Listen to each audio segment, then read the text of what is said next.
Hey guys, welcome back to my channel. काफ़ी time बाद मैं फिर से ब्लॉग स्टार्ट कर रही हूँ, तो आप सबका सपोर्ट मिलेगा होपफुली। और अभी मैं रिसेंटली केदारनाथ गई थी, तो वहाँ से जब मैं आई तो वहाँ मुझे बहुत, फिर यहाँ पे लोगों ने बहुत क्वेरी किया कि कैसे जाते हैं और कहाँ रुकते हैं, कैसे जाना होता है, फिर ऊपर जाके कहाँ रुक सकते हैं, कितना खर्चा आता है। बट ऑब्वियस है, क्योंकि जब मैं गई थी तो मैंने भी पूरी रिसर्च की थी, मुझे अलग अलग वीडियोस से थोड़ी थोड़ी इन्फॉर्मेशन मिली थी। तो मैंने सोचा मैं एक ब्लॉग बनाती हूँ, क्योंकि जब मैं गई थी तो ऐसा सच मेरा कोई माइंड नहीं था कि मैं इसे ब्लॉग में डालूँगी या मैं अपना ब्लॉग स्टार्ट करूँगी। लेकिन जब लोगों की क्वेरीज ज़्यादा आई तो मैंने सोचा कि एक ब्लॉग बनाऊँ जो सबके लिए हेल्पफुल हो, जो वन स्टॉप इन्फॉर्मेशन हो सबके लिए। तो इसीलिए जो भी छोटे छोटे वीडियोस मैंने शूट किए थे वो सब मैंने डाल दिया है कंपाइल करके। लेकिन हाँ, उसमें जो आपको इन्फॉर्मेशन मिलेगी, हो सकता है वीडियो थोड़ा लंबा हो तो आप उसे इत्मीनान से देखें, लेकिन उसमें जो भी इन्फॉर्मेशन आपको मिलेगी वह आपके लिए वन स्टॉप इन्फॉर्मेशन होगी। इसके बाद आपको कहीं भी क्वेरी करने की ज़रूरत नहीं होगी। तो होपली आपको ये वीडियो अच्छा लगेगा। अच्छा लगे तो लाइक करें, चैनल को सब्सक्राइब करें, और अगर कुछ कमी रह गई हो तो उसे कमेंट करें, जिससे मैं फ्यूचर में उन चीज़ों पे मैं वर्क करूं और उसको सुधारूं। तो फिर चलिए वीडियो स्टार्ट करते हैं। Thank you so much. ये मैप है, एक बार मैं रिकमेंड करूँगी कि पॉज करके आप इससे एक आइडिया ले लें। हमारी यात्रा शुरू हुई थी हरिद्वार से। हमने हरिद्वार में एक दिन का स्टे लिया था, और वहाँ पे हमने एक होटल किया था जो अराउंड 2500 पर डे का, पर नाइट का था। तो वहाँ से हम गए हर की पौड़ी। ईज़िली कन्वेंस मिल जाता है 25 से 30 रुपये। डायरेक्ट ऑटो कुछ 100-200 भी लेते हैं, तो आप उसी के अकॉर्डिंग जाएं। तो हमने वहाँ पे गंगा स्नान किया, हर की पौड़ी पे गंगा पूजा की, और शाम की गंगा आरती भी ली। हरिद्वार में बहुत सी धर्मशालाएं हैं, बहुत होटल्स हैं।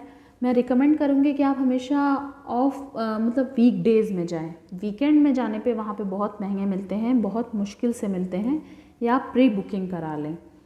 तो जो वहाँ की धर्मशालाएं थी वो भी आराम से 800 से 1000-1500 ऐसे मिल जाती थी। डिपेंड करता है आप एसी वाला लेते हैं या नॉन एसी का लेते हैं। और फिर ये माँ गंगा की डोली, आप सब भी दर्शन करें। और फिर हमने यहाँ पे गंगा आरती अटेंड की, जो कि बहुत ही अच्छा लग रहा था यहाँ पे। तो फिर हमने यहाँ पे, और ये देखिए नाइट व्यू है हर की पौड़ी का। फिर हमने नेक्स्ट डे अपनी जर्नी स्टार्ट की केदारनाथ की।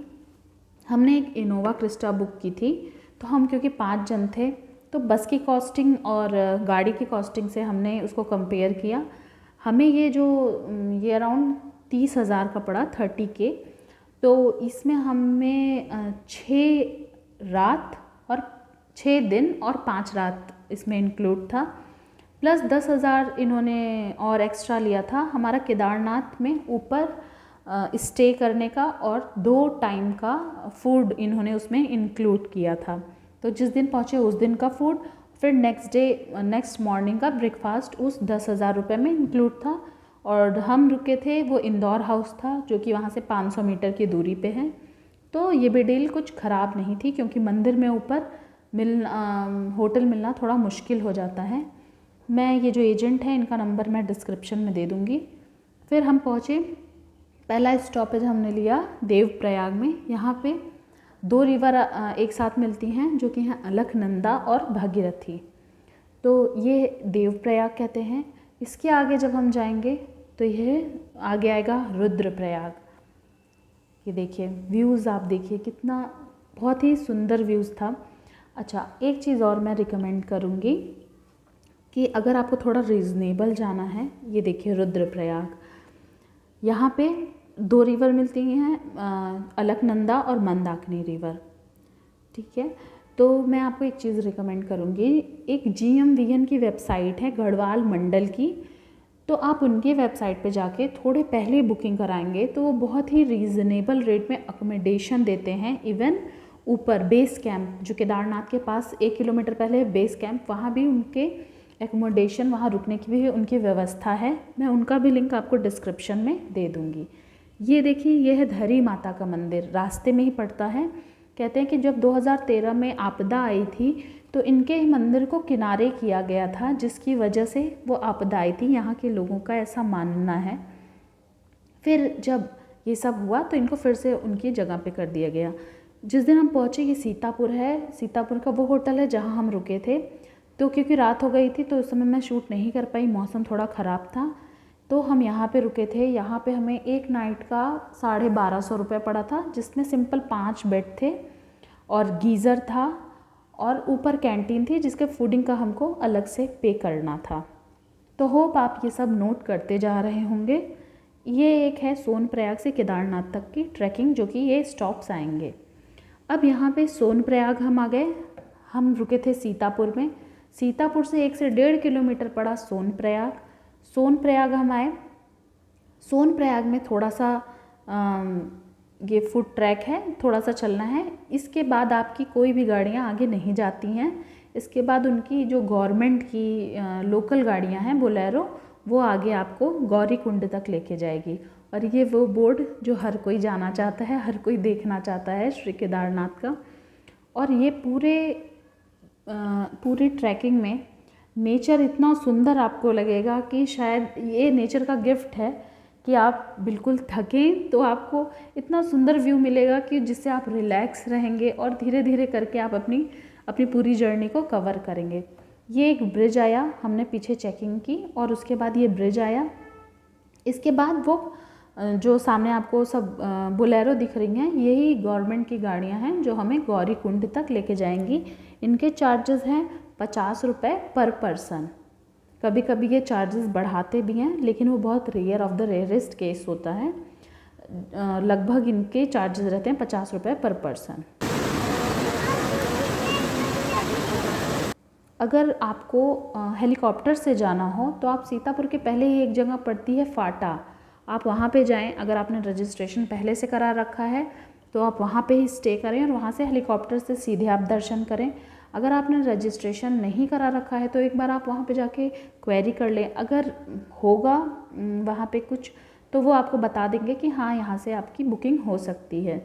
वैसे जो हेलीकॉप्टर की यात्रा है वो मौसम थोड़ा सा भी ख़राब होता है तो वो रिस्क नहीं लेते हैं, तो आपको वहाँ से फिर आप उसी के अकॉर्डिंग, अगर नहीं है मौसम अच्छा तो आप वहाँ स्टे करें और फिर जब मौसम साफ़ हो तो आप हेलीकॉप्टर से यात्रा करें। अब यहाँ पे हम लोकल बोलेरो में बैठ गए। अब हम यहाँ से जा रहे हैं गौरीकुंड। गौरीकुंड गौरी माता का मंदिर है, वहाँ से आपकी यात्रा शुरू हो जाती है पैदल ट्रैकिंग की। वहाँ मंदिर है, वहाँ एक कुंड है जहाँ पे थोड़ा गर्म पानी आता है, लोग वहाँ स्नान करते हैं, कुछ पानी छिड़कते हैं। ये मेरी बेटी, यहाँ पिट्ठू हमने किया था तो इसको ले जाने का पिट्ठू पर वन ट्रिप मतलब सिर्फ जाने का 2200 रुपये उसने चार्ज करा था। आपको 3000 बोलेंगे, आप वहाँ थोड़ी बार्गेनिंग करानी पड़ेगी तब पर्ची कटेगी, लेकिन 2200 से 2500 ये पिट्ठू लेते हैं एक तरफ से जाने का।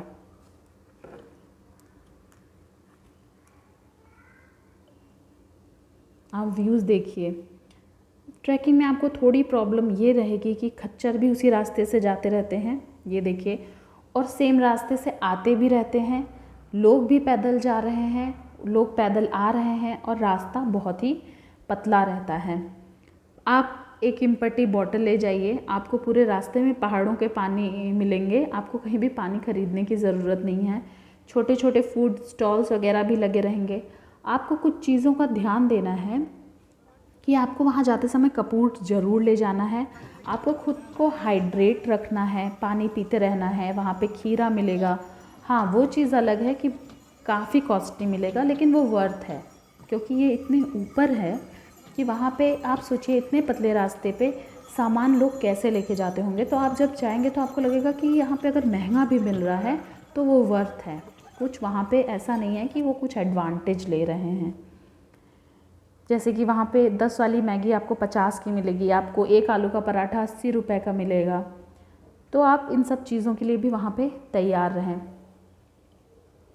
कुछ चीज़ें आपको जो ज़रूर ले जानी है, सबसे पहले तो यात्रा पर्ची आपको पहले ही रजिस्ट्रेशन करा लेना है, उसमें ही आपका वैक्सीन का पूछेगा। आपको कपड़े ले जाने हैं, उलन कपड़े तो ज़रूर लेके जाने हैं। आपको शूज़, स्पोर्ट शूज़ लेके जाना है, रेन कोट लेके जाना है, टॉर्च लेके जाना है, स्लीपर्स लेके जानी है, पावर बैंक लेके जाना है, वाटर बॉटल लेके जाना है, ड्राई फ्रूट्स लेके जाने हैं स्नैकिंग के लिए, आपको सफिशिएंट कैश लेके जाना है, क्योंकि हरिद्वार के बाद ऋषिकेश आता है 1 घंटे बाद, तो 25 से 30 किलोमीटर है। उसके बाद से आपको एटीएम शायद क्या बिल्कुल भी नहीं मिलेगा, तो आप सफिशिएंट कैश लेके जाइए। और आपको ऑक्सीजन सिलेंडर रख लीजिए, rare of the rarest case में कि अगर आपको ज़रूरत पड़े, और आप कपूर ज़रूर रखें। यहाँ देखिए पहाड़ों से पानी ऐसे गिरता रहता है।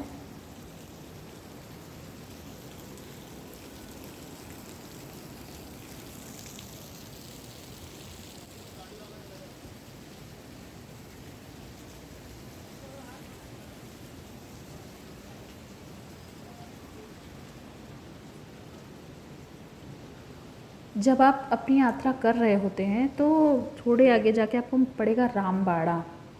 रामबाड़ा से जो आपकी ट्रैकिंग होती है, अभी मैं आपको आगे दिखाऊंगी रामबाड़ा जब आएगा। रामबाड़ा से जो ट्रैकिंग होती है वो थोड़ी टफ़ हो जाती है, आपको बहुत इत्मीनान से चलना है। हमें वहाँ पहुँचने में, हमने 7:30 बजे से अपनी ट्रैकिंग शुरू की थी, हम वहाँ पे शाम को 7:30-8 बजे वहाँ पहुँचे थे। तो क्योंकि हम आराम आराम से चल रहे थे, हमारे साथ छोटा बच्चा था, तो उसको भी हमें बीच बीच में कुछ कुछ खिलाना होता था। ये देखिए, ये जो ब्रिज है ये रामबाड़ा के ब्रिज है। 2013 में, पहले यहाँ पे बहुत घनी आबादी थी, 2013 की जो बाढ़ आई थी उसमें ये पूरा सब चीज़ें बह गईं। तब से यहाँ पे फिर से किसी ने मतलब वापस से दुकान वगैरह नहीं लगाई। ये ब्रिज है रामबाड़ा का। यहाँ के बाद से फिर अब जो आपकी ट्रैकिंग है वो थोड़ी और टफ हो जाती है। बीच बीच में आपको बहुत से नींबू पानी के स्टॉल्स मिलेंगे, तो आप वहाँ से नींबू पानी पीते हुए जाएं। कोशिश करें कि जंक फूड या ऐसे ये सब जो जंक ड्रिंक्स होती हैं वो सब थोड़ा अवॉइड करें। आप व्यूज़ देखिए, वहाँ पे मौसम तुरंत चेंज होता है, इसलिए कोशिश करें कि अपने साथ बहुत ही मिनिमम चीज़ें कैरी करें जो आपकी ज़रूरत की हों, एक्स्ट्रा ना करें। भाई ठंड इतनी रहती है कि आपको वहाँ पे पानी भी 150 रुपये बाल्टी मिलेगा, तो आप नहाना तो भूल जाओ, एक में शायद 2 लोग नहा लोगे तो। और रात में वहाँ का जो टेम्परेचर था जब हम लोग रुके थे तो -5 डिग्री था। कि देखिए पीछे बर्फ़ का पहाड़ है और रास्ते में इस तरह से पानी बहता रहेगा, पानी बहुत ठंडा रहता है। ये देखिए, आप वुलन क्लोथ ज़रूर कैरी करें, कोई कितना भी बोले एक शॉल की ठंड रहेगी, भाई रख लो, आ जाएगा तो वापस लेते आना, लेकिन अच्छे से अपने आप को तैयार करके जाओ, वरना फिर आपकी तबीयत ख़राब होने का भी डर रहता है। आप ये देखो रास्ते। बुआ कैसा लग रहा है बताइए।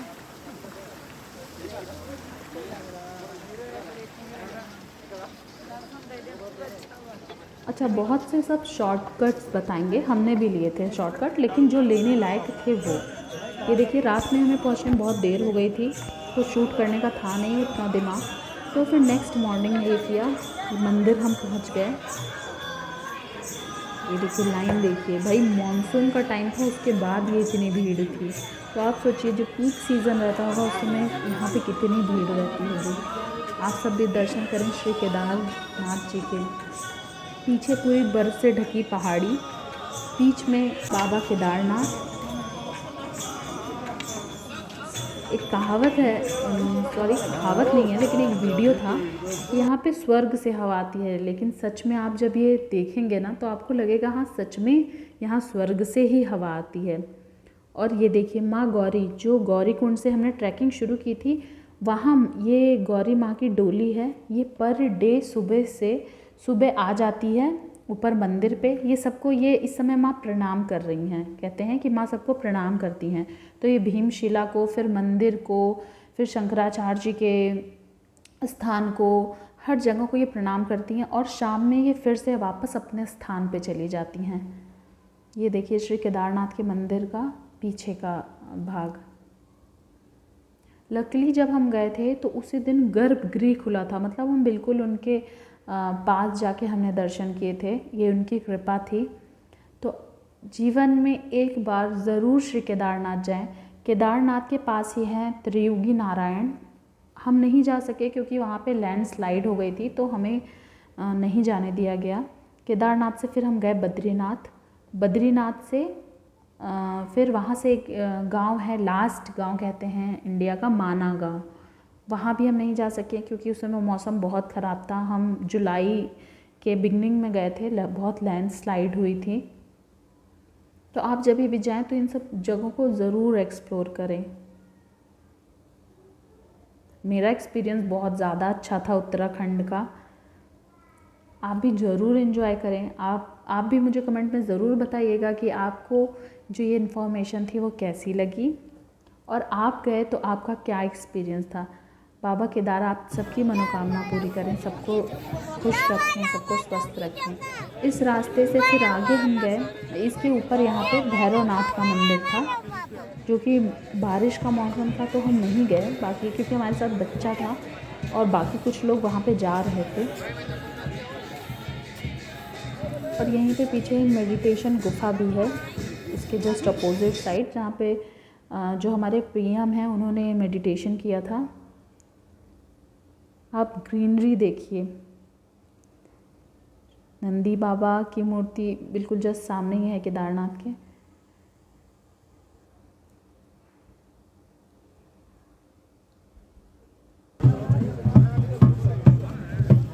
होप मेरा ये वीडियो आपको अच्छा लगा होगा। अच्छा लगे तो लाइक करें, चैनल को सब्सक्राइब करें और कमेंट करें अगर कुछ कमी रह गई हो।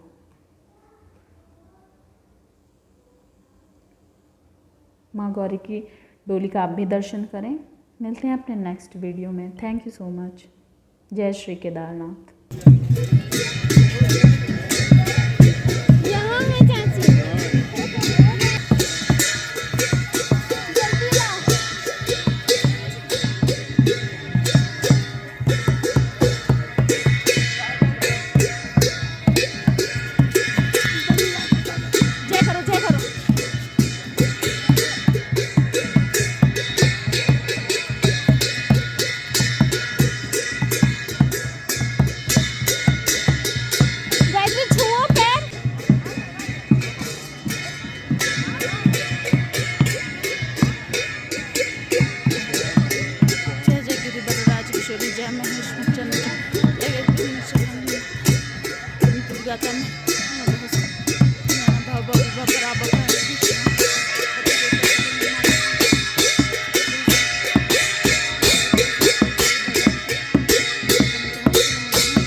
सब कहेगा कि भोलेनाथ ऊपर क्यों बसे हैं, इसीलिए बसे हैं। सही मामा काल का हट रही है, कहाँ तो इतने ऊपर बसा है।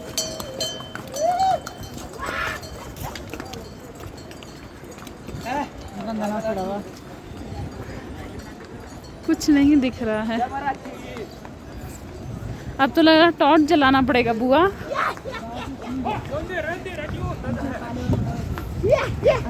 मैं एक